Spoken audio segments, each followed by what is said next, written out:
care about clean water, then this matters to you. If you care about wildlife, whether it's threatened or endangered species, then you should care about this issue. There's so many grows, we have to prioritize which ones we investigate and to get the drug off the forest. The volunteers get an opportunity to see all this garbage out there, and most of the time they don't know anything about it. We find anywhere from 4 sleeping bags to 20 sleeping bags sometimes. Or we've had them pull a knife on the canine and stab the canines. They've got cities they're building basically, so sometimes they're pretty extensive.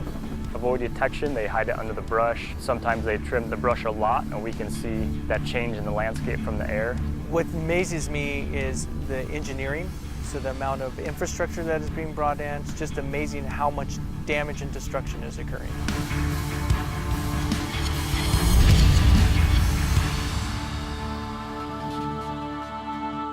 A lot of people believe marijuana is a harmless, even life-enhancing natural substance with little or no negative impact on our health or environment. And we need to look no further than our national forest to see the negative effects marijuana cultivation is having on our natural resources.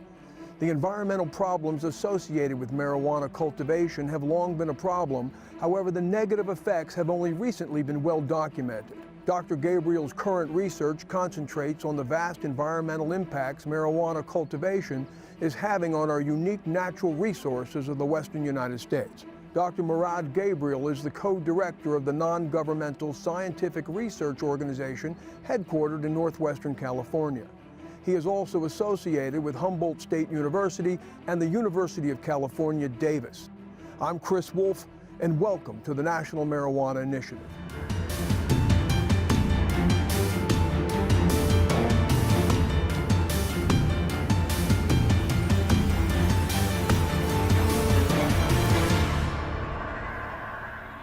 We are in California at the Sierra National Forest, where Dr. Gabriel is briefing members of the National Guard, the Forest Service, and the High Sierra Volunteer Trail Crew on today's mission. We're about to hike into the forest to a marijuana grow site that Dr. Gabriel and the team will be cleaning up.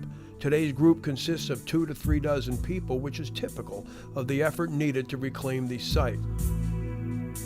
Dr. Gabriel has been studying the problem of illegal marijuana cultivation on California's public land since 2004, when he began trying to solve the mystery of why members of a rare species called the Pacific fisher were being found poisoned to death.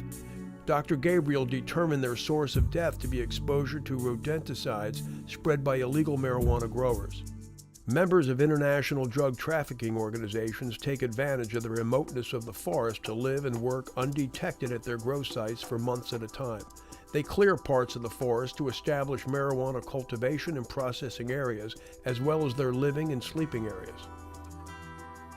You see right here, this is one of the cameras we put up. Right. So that's a camera that we put up to get this trail. What we're trying to document is all the wildlife coming in. These trails make it easier for wildlife to travel to parts of the forest they might not otherwise visit. The increase in the animals' ranges also makes them more likely to come into contact with marijuana grow sites and the hazardous chemicals spread around them. Dr. Gabriel documented a 233% increase in wildlife poisonings between 2009 and 2014. This looks like ground zero where these cultivators live, so tell us, what are we looking at here? That's a flat bench, cookware. You have some onions that are regrowth since last year. You've got coffee, Pepsi cans, you have cooking utensils. This is where they prepared their food. No more than a couple feet away from a carbofuran. I hear a waterfall in the distance, so talk a little bit about the irrigation system that these cultivators use, because we also see tremendous amounts of tubing. How does that work? What the cultivators do, they put irrigation pipe, and you can clearly see some of this irrigation pipe. That's 1-inch tubing, and they'll go ahead and tap it into that creek, build up the velocity by gravitational feeds, and so it'll just come in, build up velocity, swing it up from the creek, and then it pulses into this grow and then charges all of these lines. So if there's thousands of plants, half a gallon per hour, we're talking 24 hours a day. For the growing season, these cultivators don't pull out the pipe at the end of the day. They keep them in there year round. So that's 365 days a year, 24 hours of half a gallon per hour. Millions of gallons. Millions of gallons a site could easily be poaching from our public lands. That's only one site. These growers use illegal pesticides and rodenticides brought in from outside the United States and are pouring thousands of gallons of these chemicals onto our public land. This material right here, it takes about 1/4 teaspoon to kill a 600-pound male African lion. So an 1/8 teaspoon can kill easily a 300-pound North American black bear. What we see and document out there is most likely just a fraction of the amount of deaths that are normally occurring, because what happens, what we suspect, is an animal gets exposed, consumes a lethal dose, and then most likely because of the fear syndrome, they're going to run away and then die a half a mile away. We won't find those carcasses. We only find the ones that actually die instantaneously. One of the most memorable in regards to like a deleterious action was a grow site about 2 years ago, where we're documenting and assessing a grow site for the Forest Service, and we're coming into this site, and then when we come into a dead animal, the first one was a gray fox that was dead. And then there was a turkey vulture that was actually embedded in that gray fox, that it took one bite and likely died. We were able to sit down with Captain Cody Wheeler of the U.S. Forest Service to discuss the extent of illegal marijuana cultivation on public land and its impact on law enforcement. It's huge. Just in California, over the past 10 years, there's been over 3,700 grows. There are drug trafficking organizations on 72 national forests in 21 different states. Every bottle of carbofuran that we prevent from going to the forest is a win. And really, by the time we're out there, we're eradicating, we're reclamating, the damage is pretty much done. What we worry about as conservationists is, are we going to be here, someone else 150 years down the road from today, that our children's children are reaping the ramifications of the deleterious actions that have happened in our public lands?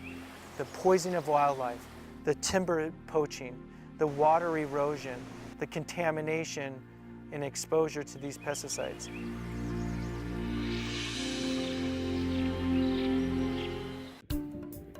Today's cleanup at Sierra National Forest demonstrates the labor-intensive and financially expensive effort needed to remove the trash and devastation left behind by just one of the thousands of illegal marijuana grow sites located on California's vast public land.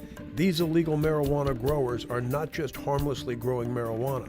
They are also using illegal and very dangerous pesticides, rodenticides, and insecticides, which are harming our environment, poisoning our wildlife, and becoming a health risk for individuals.